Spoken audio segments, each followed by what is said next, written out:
Hello, my perfect little Lizzie, my little Lizzie. Oh, she's smiling so big. I would like to treat you like a baby. I really do not want you to treat me like that Please, at all. please let me swaddle you. I really don't like that. Let me swaddle you. No. Let me for like 10 minutes. No. Yes. No. Yes. Check this one out. That seems totally fine and appropriate to do. This really is inappropriate and very weird. This is very weird. So, okay, you can act like a baby like you're doing right now, but I can't treat you like one. Yes.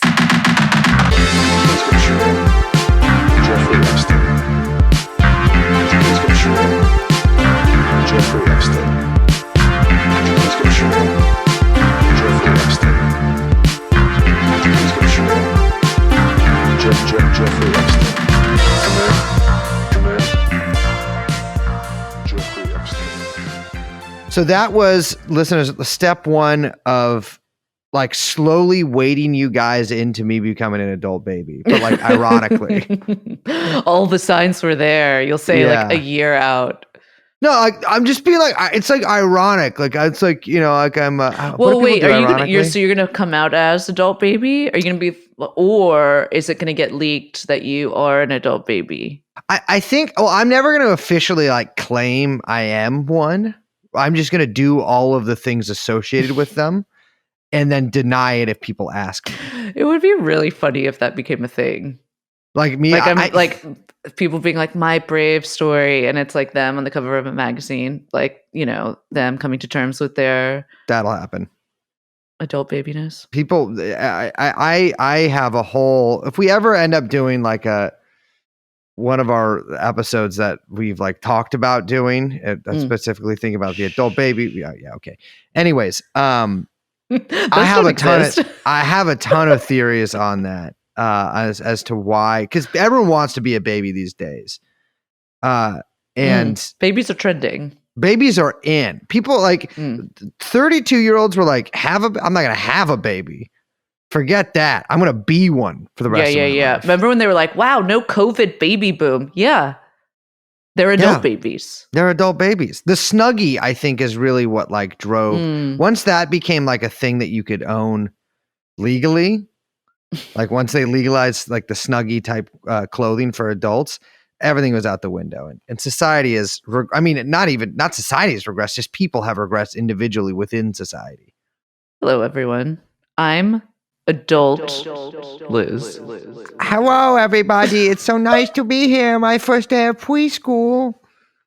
My name is Brace. It's awful. Belden. 31 years old. White male. And I live at the corner of 17th and Shotwell in San Francisco. We are, of course, joined by producer Young Chomsky. And the podcast is called TrueAnon. Hello. Hello. Hi. Yeah, that's it for you? That's the podcast. Listen, today we have, we got a little bit of Epstein. Well, actually, yeah, you know, he's in here. All right, today we got a little bit of, what was this podcast? Epstein. We got a little bit of Jeffrey Oh my Epstein God, remember stuff. him? Yeah. It seems like only yesterday that we were playing badminton. What? You know, the game badminton. You got like the little, you got the Do you birdie. play badminton? No, well, not anymore. Not since Jeff passed. It's actually been hard to do much of anything since then. Get out of bed. Myself in the mirror. I don't know. I've just felt so lifeless. All right. Well, here's the deal, everyone. Ghislaine Maxwell. Her trial starts officially November 29th. Now that is coming up. Very soon. Very soon. It's basically October right now. Yeah. And I'll be real with you. The trial's already half done.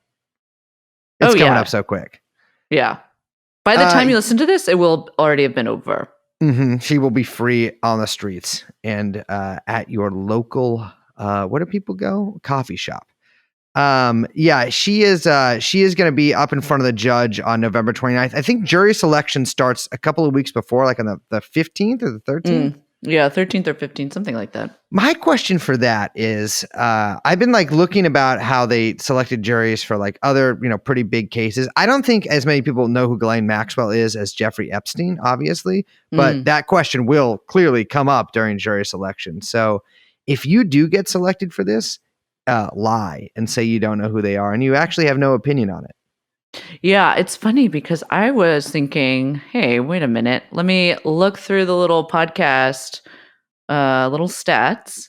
And you know how they show you, this is where your listeners are, and I was like, let me zoom in, take a little zoom in on the Southern District of New York. Really?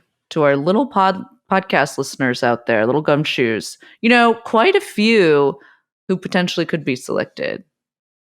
Yeah.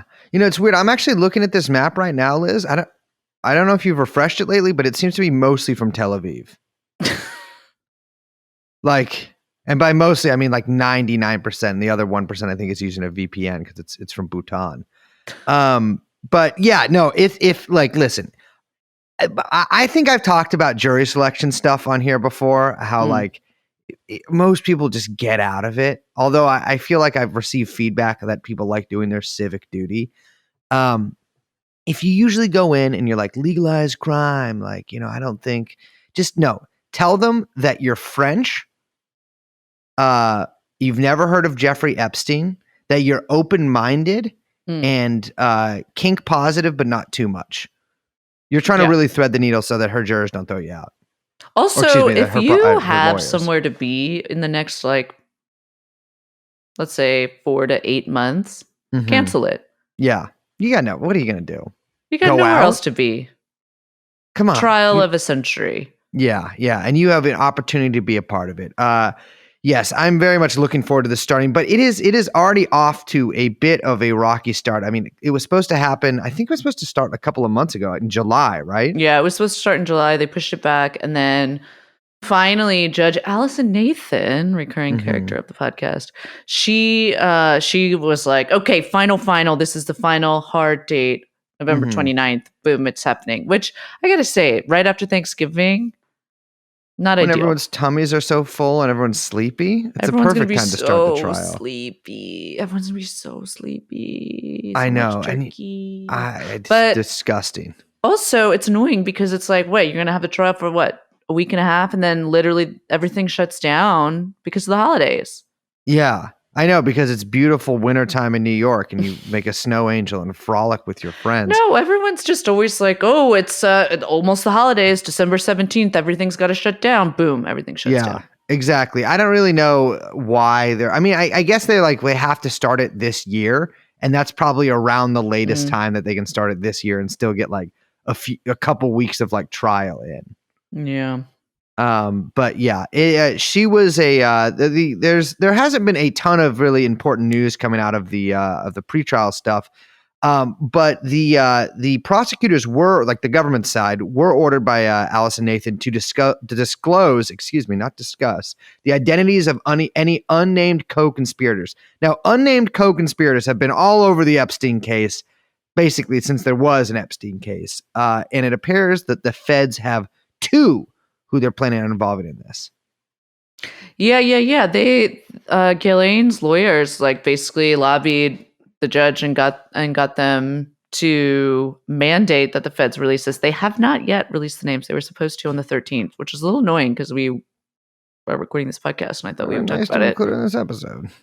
Hello, why didn't you get this? I have filed complaints with the SDNY, and all of the prosecutors that I've named are being fired, which hopefully will turn this information over sooner rather than later. But yeah, I was surprised that there's only 2 that they're planning on including, because there's at least, there's 5 that I could think of off the top of my head. Obviously, Dershowitz is, well, actually, I don't know. He likes talking a lot, so I could see him talking his way into doing this. But Sarah Keller, for example, the host of the other women that assisted Epstein and Ghislaine. So I'm curious that there's only 2 that they're planning on bringing up here. So speaking of people who are in and out of damn courtrooms all the time, there's a corpulent friend of ours and frequent guest and actually occasional co-host of this podcast, Steve Bannon, is in the news lately for eating another hamburger. Terrible. That was terrible. You don't like that one? No. For eating 2 more hamburgers then. Yeah, I don't know what to make of this. So New York Times has a huge piece out, a huge profile, a big glossy profile, I think it was in the magazine, on Michael Wolff. He was the guy who, he writes all those kind of like, what I would classify as like airport profile books. He wrote like Fire and Fury, that crazy Trump book that everyone loved. And, you know, he writes those kind of, you know, the books that you see literally on display at airports everywhere. He has a new book coming out called Too Famous: The Rich, the Powerful, the Wishful, the Notorious, the Damned. And in it are some, a little interesting tidbit about Steve Bannon and one Jeffrey Epstein. And I think I'm just going to have to read from it. It basically says, a couple months before Epstein got arrested on sex trafficking, so back in 2019, he had started practicing for what Michael Wolff describes as a 60 Minutes style video interview, which included media training from Steve Bannon. So Michael Wolff, this author, he's claiming that Steve Bannon was media training Jeffrey Epstein for some kind of blockbuster 60 Minutes style tell-all months before Epstein was arrested. Obviously, he knew it was coming. Yeah, it's a little curious to. So, I mean, there's a few things that I find rather curious about this. Obviously, Bannon and Epstein did know each other, certainly knew of each other, and Epstein would be smart to pick Bannon because he, you know, is somewhat close to the president, even though he's sometimes tries to distance himself from him, talk shit on him, et cetera, kind of depending on who he's talking to. My thing is like Michael Wolff does seem like a little bit of a bullshitter. Yeah, but 1,000%, 1,000%. There's really fun. There's really funny footage of him. At one point when Fire and Fury, when I think he was like touring, kind of like promoting the book, I mentioned like a couple of times that Donald Trump was having sex with Nikki Haley, like that, like really. Yeah, he was like, yeah, Trump's been having an affair with Nikki Haley. He just mentioned it like. Can't imagine Trump having sex at all. I'm imagining that right now. I'm imagining him doing it reverse cowgirl. Okay, you just wanted to say that. Yes. I don't even know which one that is. I've never gotten that far in the process. It's because you don't start there. You usually start with the guy on top, and I've never gotten past that part. It's just been like too much effort. Anyways, he's like, yeah, Trump's fucking Nikki Haley. It's like, I think he says it just like once or twice, but in a public place, like people hear it. It's like reported on, and immediately starts denying that he said it. Like he definitely did say it. And there's a really funny interview with him when he's on like some Australian kind of like morning show or whatever he's calling in. And their final question is like, well, Mr. Wolff, like you recently said that Donald Trump is having sex with Nikki Haley. And he immediately is like, oh, I think my earpiece is broken. And they're like, excuse me? He's like, they're like, you're not wearing an earpiece. Yeah, he was. It's just like, obviously he's lying. And then the guy repeats the question, or like, you know, he asks him, it's like, you can't hear me. And then he's like, oh yeah, guess it's broken, and takes it out. And like, at that point, a stagehand comes up, and like, you can hear like the guy talking through the earpiece. And they later, like, I think it's Good Morning Australia or whatever, some version of that. They later confirmed like the earpiece was totally working, but he just gets up and leaves the interview, which, by the way, totally fine to do. Yeah, absolutely, 100%. If anyone, in fact, if anyone ever catches you lying in any context, just pretend you can't hear them and leave. Just literally walk out of the room. Say you have to go to the hospital. That's always, people hate arguing with that one. Yeah, you can't say anything. Like, for what? And you say, you can't ask me. It's a HIPAA violation. That's private. It's a HIPAA. That's a HIPAA. Private. Mm-hmm. Telling people something's private over and over again, too, actually works. People love that. Yeah. Because people, they don't want to pry. Yeah. Anyway, so he's a little bit of a, let's say, bullshitter. A yellow journalist here. So I feel like two minds about that. Part of me does kind of like it because it feels kind of like catty, old school, like 80s. which Michael Wolff himself also very much looks like. And like, I don't know, there's like a photo of him sprawled out in his like Greenwich Village apartment that feels very like, you know, kind of mid 90s Manhattan gossipy, which I think is very cute. It's a good vibe. But it's interesting because the New York Times like reached out to Bannon to ask him about this. And Bannon was like, no, that's not what we were doing. We were actually, it wasn't like, I wasn't doing media prep or like media training.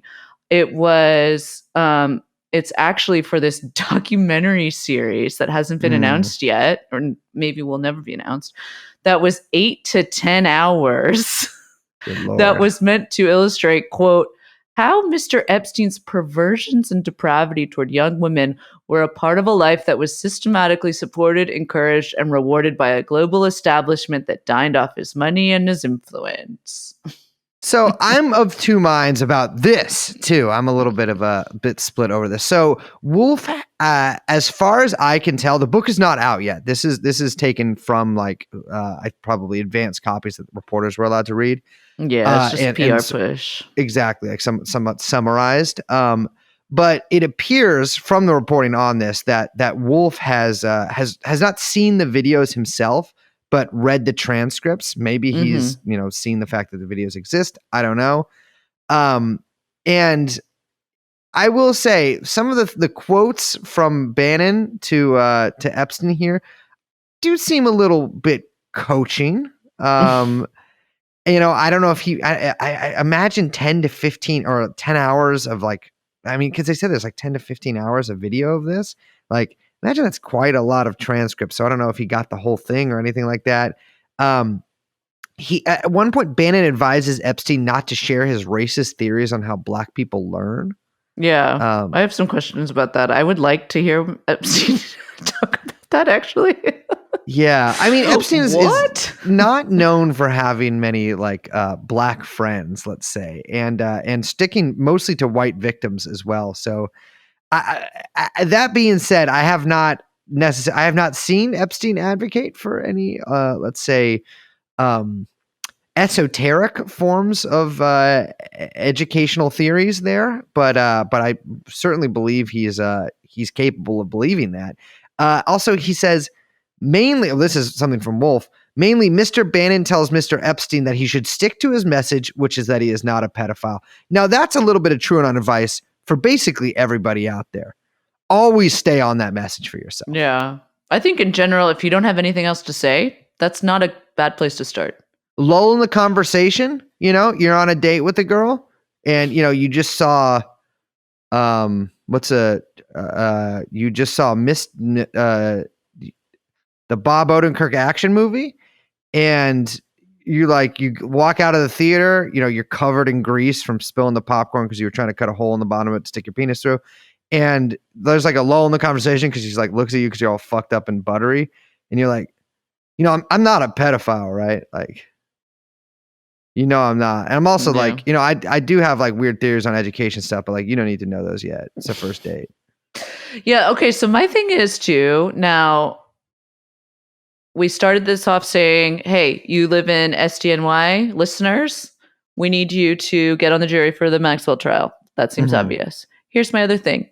Any of you listening out there, Steve Bannon? Get him to release these tapes. Release the tapes, Bannon. 15 hours of interviews with Epstein, like 2 months before he was arrested. Release the tapes. Release the tapes. Release the tapes.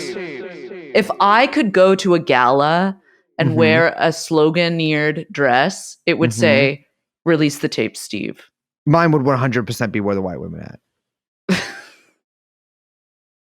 If I was wearing a dress, like doing like one of the, like a, I don't know, like a Dennis Rodman kind of thing, that's what it would say. Because I would flip everybody out. They'd be like, what does he mean? And it would get people talking. It would get people talking. That's how you break the fourth wall or whatever. Yeah. There's another. Liz, can you actually say? Here's my thing about the dress. Can I just say one thing about the dress? Okay, I knew this was coming, and you said you didn't want to talk about this, and I said no, I didn't because this is going to come out too late, and it's like no one cares. But here's my one thing I'll say: it's like, babe, you're the government. You do it. Why are you telling me? Yeah, not my Like, problem. Yeah, go for it. Go do it. My thing is too is like you saw that the dress was made by a woman who's married to a Bronfman. Yeah, do people know who the Bronfmans are? Because we talk about them a lot. Yeah, I Jeffrey think they Epstein do. worked for one of them once. Yeah, which is yeah, I don't know. I gotta say, I usually hit the Met Gala, like the after parties, most years because I'm still in town from Fashion Week stuff. Sure. But this year I decided to skip it. And you know what? I'm glad. Too politicized.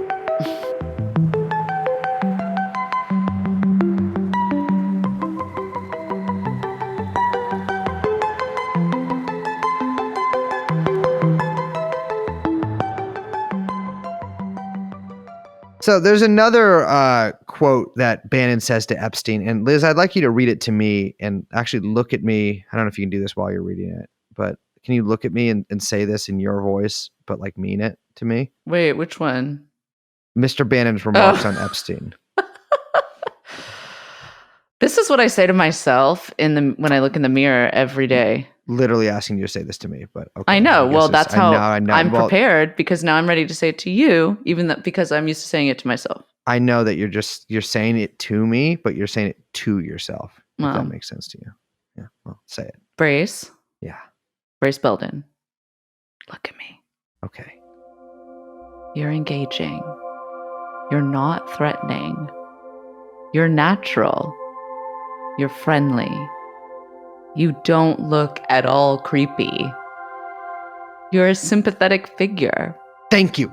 Thank you. I've been waiting my entire life for anybody, from my parents to teachers to anybody to say even one of those things for me, especially the second to last one. It's Christ. That is, Liz, thank you. You just the Epstein mantra. 2,000 years of anti-Semitism with one sentence. You don't look at all creepy. What a lovely thing to say to someone. I've never been involved in setting up like a interview for a documentary or anything like this, but is this what you would say to your guest? Yeah, that doesn't really seem to. Well, you know what? It could have been a two for one, where it's like you think we're doing media training, but also you're about to be in my, insane globalist screed documentary. Yeah, I don't know. I'm just like, because it does seem like Bannon totally would put out a documentary series that was like how Epstein is a product of our system, but it's like the Bannon fucking version. You know what I mean?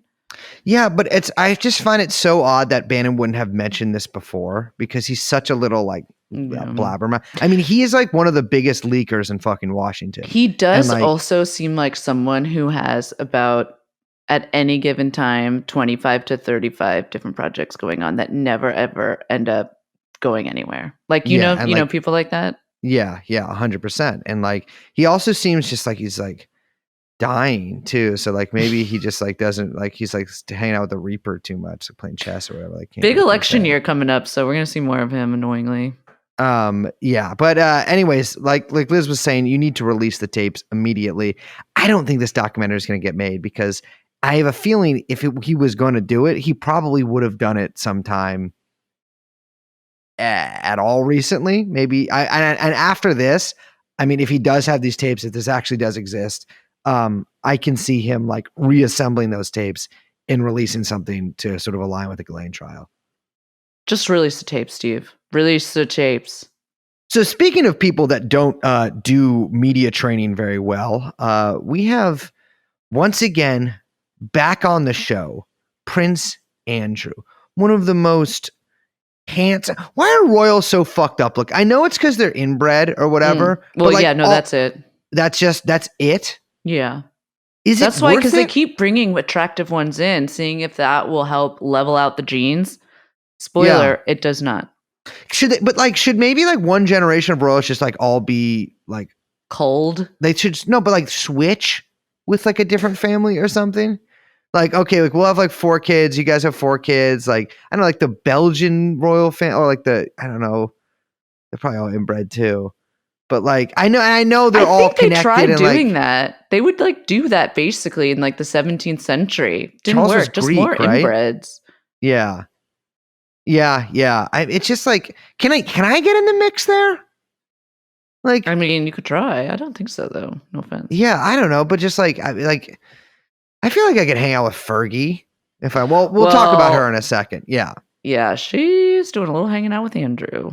Okay, so last month news was made, I think like August 9th, saying that Off the Dome, but I believe, it's in the notes here. Virginia Giuffre filed suit against Prince Andrew, also I believe in SDNY. And ever since then, I mean, so here's the thing. Cuomo, I think we've talked about this on the show before.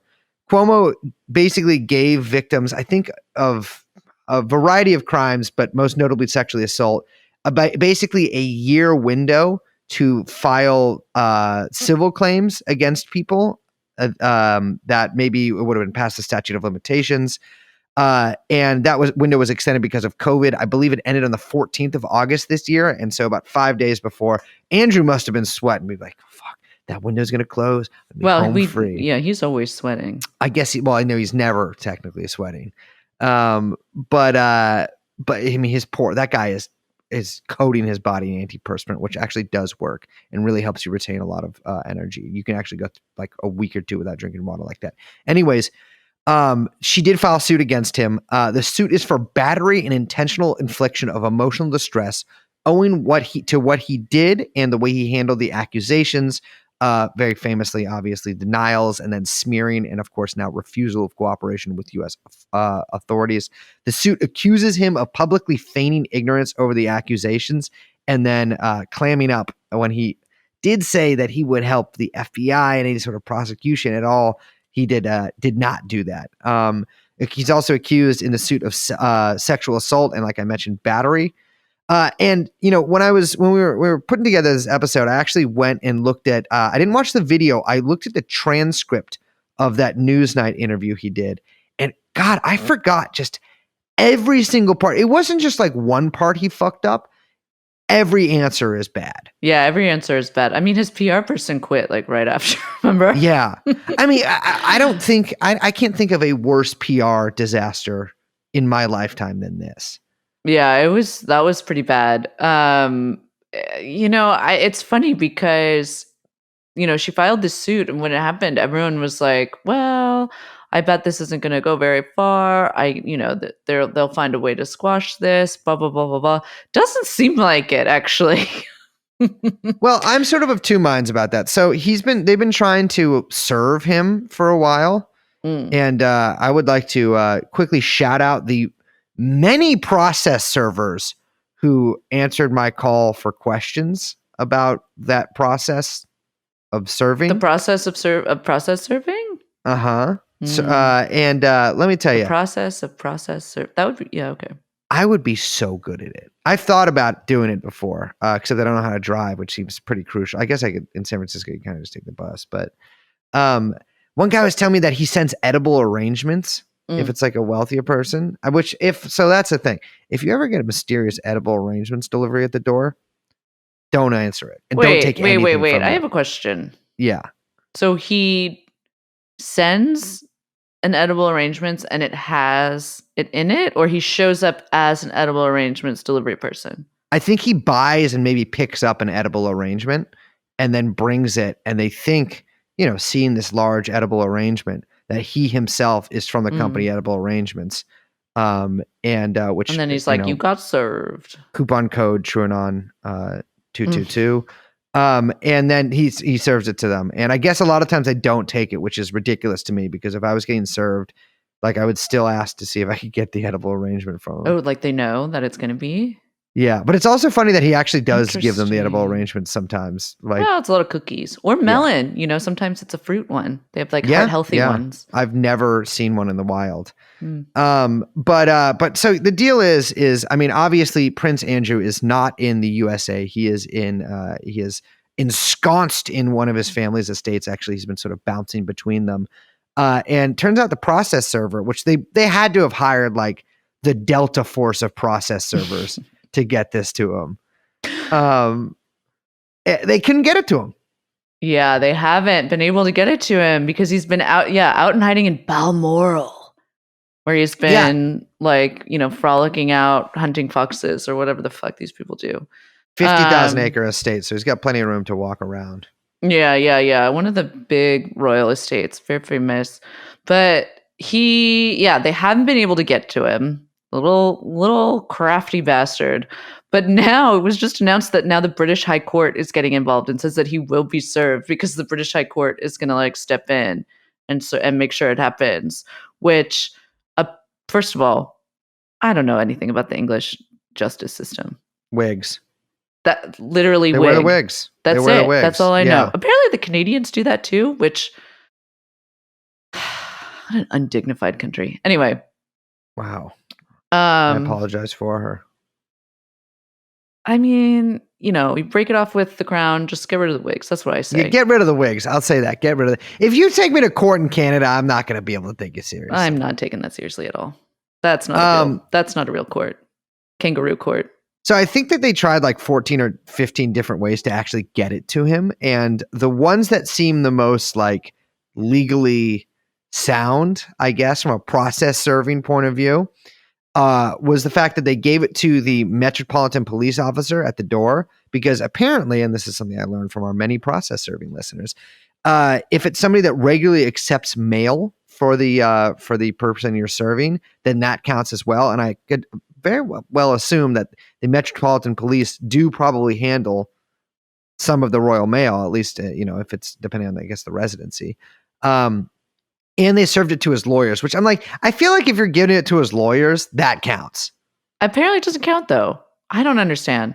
Well, we don't know yet. So his lawyers did appear on a phone session in court, and but they are also arguing that it didn't count. And the thing is, they would be arguing that even if it was legally sound and did count, because I think that they're just trying not to have this whole thing coincide with Ghislaine's trial, because that would be, for a man who is prone to PR disasters, yet another pretty big fuck up. And yeah, it would be fantastic for us. Yeah, so it sounds like he is going to end up he will be served. I keep trying to, I don't know, figure out a joke there, but it sounds like he will be, now that the High Court, or Her Majesty's High Court of Justice in England, stupid name, is involved. And that should be pretty interesting. Now, in order to help him out, Andrew's hired new lawyers, including this guy, Andrew Bretler. Now, this is a guy, he works for the, quote, powerhouse law firm. I just really wanted to say powerhouse. Lavely and Singer. This is a guy who is Armie Hammer's lawyer. Mm-hmm. When, as you may recall, Armie Hammer was facing allegations that he was psychologically and sexually abusing women. Yes. And also that he was a cannibal or something. I don't know. I didn't really investigate too much into that. But this law firm also represented Bill Cosby and Bryan Singer. So sounds like Andrew's got some pretty good representation there. Yeah, I was going to say, I mean, that's all of those guys are free. Yeah, there's probably some fucking pedophile Yelp that he looked him up on or something. I just got this book, Dossier. I'm looking at it right now. The Secret History of Armand Hammer by, in fact, Edward J. Epstein, who, not a huge fan of him, but it looks to be a pretty entertaining book. Yeah, I got to say, you're a powerhouse lawyer. Basically, it looks like in LA, 99% of your time is defending guys from sexual assault allegations. Yeah, absolutely. 100%. And I guess he was Charlie Sheen's lawyer too. Yeah. He's got a good Rolodex. Yeah. They are arguing that the lawsuit has no basis, that in fact that because there was a settlement with Epstein, that Prince Andrew is somehow covered under the terms of that settlement. I have a feeling that no matter, I am no lawyer. What do I look like? A shark? But I am guessing that even if, why are you making that expression? Can you explain? I don't know what you're talking about. Okay, cool. Well, just another little piece of passive aggressiveness in the podcast industry. But I very much doubt that Prince Andrew is covered in that settlement. And his lawyers probably know that, but they're just delaying it as long as possible. That this whole thing's gonna be really strung along. He also announced, or there was some gossip piece, which is so funny. It was in Vanity Fair that he wants to remarry Fergie. that apparently they like rekindled. They say they rekindled their romance during lockdown, which is like total bullshit. Obviously, I want to say that I mentioned this to Brace. I'm gonna peel back the onion layers. I don't know what I'm doing here. That's like usually, layers of onion. Anyway, I mentioned this to Brace because I was like, oh, this seems like some horrible legal thing they're going to try and do. Like perhaps there's something they don't ever want to have to testify to because, they were married for so long. They get married, then there's protected, whatever. Brace says, what is it that you said to me? That no, he wants to show the world that he's not into young girls, that he'll do it with old broads. Yeah. No, I'm serious. I actually think that's like that is his strategy. Is he's going to be like, how can I be a pedophile? I'm married to the oldest woman in the world besides my mother. This is what you think. You think I like these 14-year-old girls? Look at my wife, who I married twice because I love her so much. She's old. She looks like Alan Dershowitz. Like She's kind of melting a little bit. I have a feeling there because she needs it too. She has not exactly covered herself in glory. Well, she herself, we've covered on the podcast some of her own sort of Epstein-related indiscretions and Maxwell-related indiscretions. So I believe that neither of them want any of that to come out, either in a lawsuit with Andrew or in Ghislaine's trial. I have no idea if like the wife clause, because they can't make your wife testify against you, which is, by the way, why they forced the Mormon Church to outlaw polygamy, because a bunch of criminals were just marrying as every woman they came across and did crimes in front of, and none of them could testify. That's how John Dillinger escaped for so long. But yeah, I don't know. I still don't think that he'll ever appear in court. You think they're going to allow that? I don't think that he will, because I think the Crown would step in, to be honest. Like, I really don't think that. Yeah. And I think that there is actually some, like, the White House would have to be talking with the royal family. Like, that's a whole, like, diplomatic disaster. Yeah. That is not going to happen. But I do think that it's going to play out for much longer in the gossip pages, which. Oh, 100%. Well, I think that the British are still a little sore about one of our diplomats' wives running someone over and then being whisked out of the country by the government. And so that saga was incredible. But so I don't know. It's weird. Part of me has always expected public opinion to sort of like eventually slightly side with Andrew solely because of that. But I think I'm probably a pretty poor judge of British public opinion. I don't think he's doing very well in the eyes of the British public.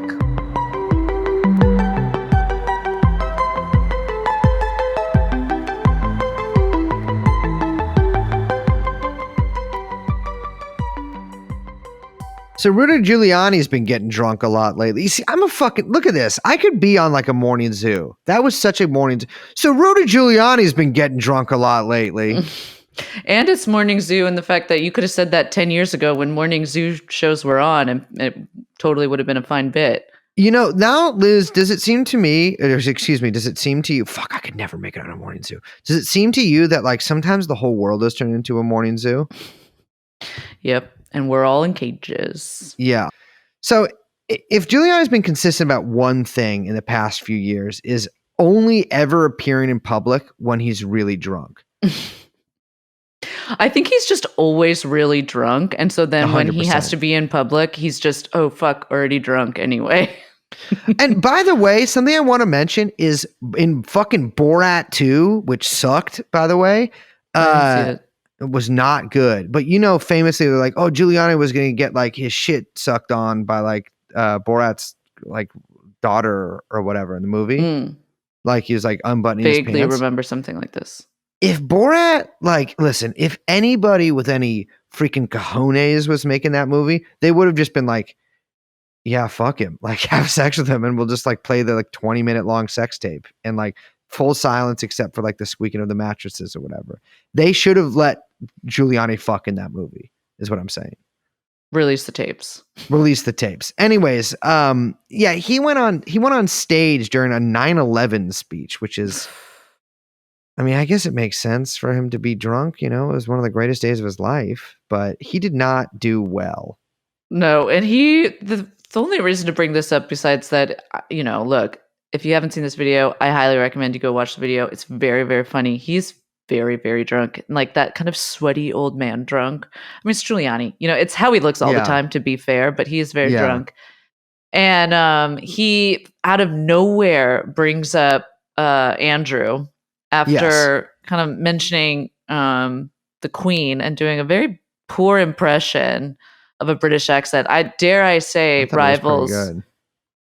yours, Brace. I thought it was actually pretty good. In fact, actually, like a lot of like pretty respectable media outlets like Vulture and Quartz have agreed with me, and Heavy.com has also been saying this too, and it's been on iFunny a bunch. So actually, a lot of people agree with me that it was pretty good. Yeah, so he brings up out of nowhere. He says, never had drink with him, never was with a woman or a young girl with him, ever. Just in the middle of his speech. Now he says that he doesn't know that this was right when these allegations against Andrew were coming out. It's just pretty funny. It's just like, man, you have the worst timing ever. Well, I mean, listen, he's just following our rule that we put out at the beginning of this episode, which is always assure people during a lull in a conversation or perhaps a speech when you can't exactly remember where you were necessarily going with the next line, that you're not a pedophile. And it was the absolute perfect place to do it. I mean, he was saying that, like, I think he was saying that the Queen was going to knight him after 9/11, but that he would have to give up his American citizenship, which that sounds so fake to me. I don't think the Queen is going to ask fake America's mayor to give up his citizenship. More like she was going to ask me to give up a little bit of location, a little bit of anthrax. But yeah, it's just, I don't think that played very well with the British public either, because they still like the Queen for some reason, even though every single thing that's ever come out of her fucking body has been like an insane freak, like it's like slobbering maniac. And so, yeah, he was incredible during that speech. Yeah, people were asking him, they're like, hey, have you been drinking? And he's like, I just had a single glass of scotch, which I don't think he had one glass. But if he did only have one glass, then he's a cheap drunk. He was wasted. He's like, I just had like a Sparks and then like a half pint of Jameson. Like, it's all good. Like, I'm ready. I had like a bump of ketamine. He's kept Sparks in his, like, every year on 9/11, he has a Sparks in remembrance of the time period of 9/11, which is when Sparks was on shelves still. Yeah. Well, I don't know. I think Sparks came out a little later than that. It was probably the greatest era of my entire life. And if they'd kept Sparks around, I think this country would be a lot different and frankly a lot better.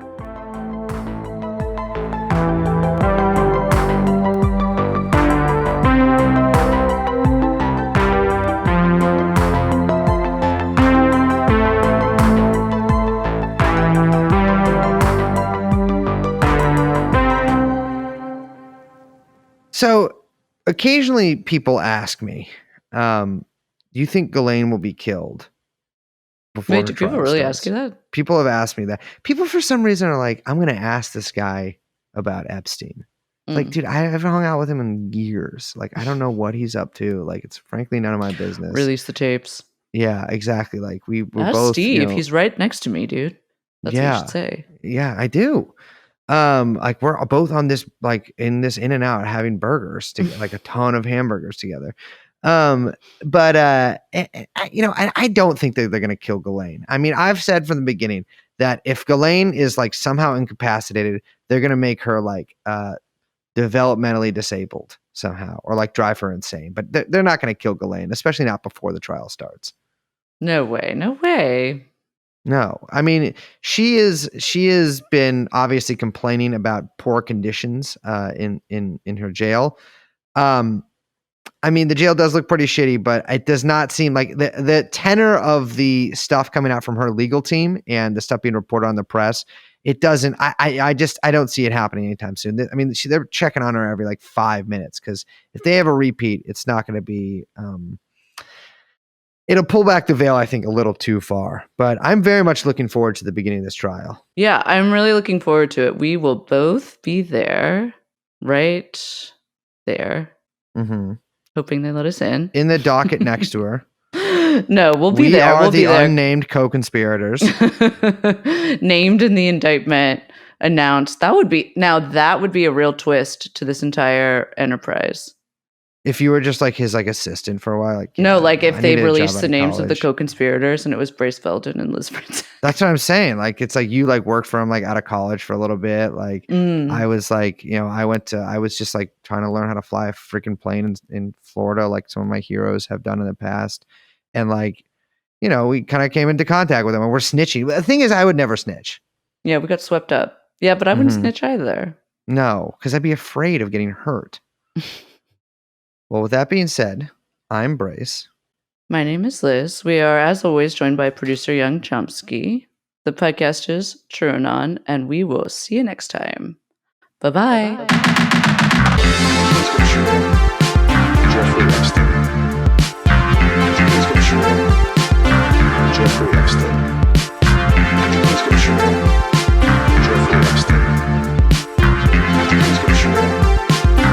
Jeffrey Epstein.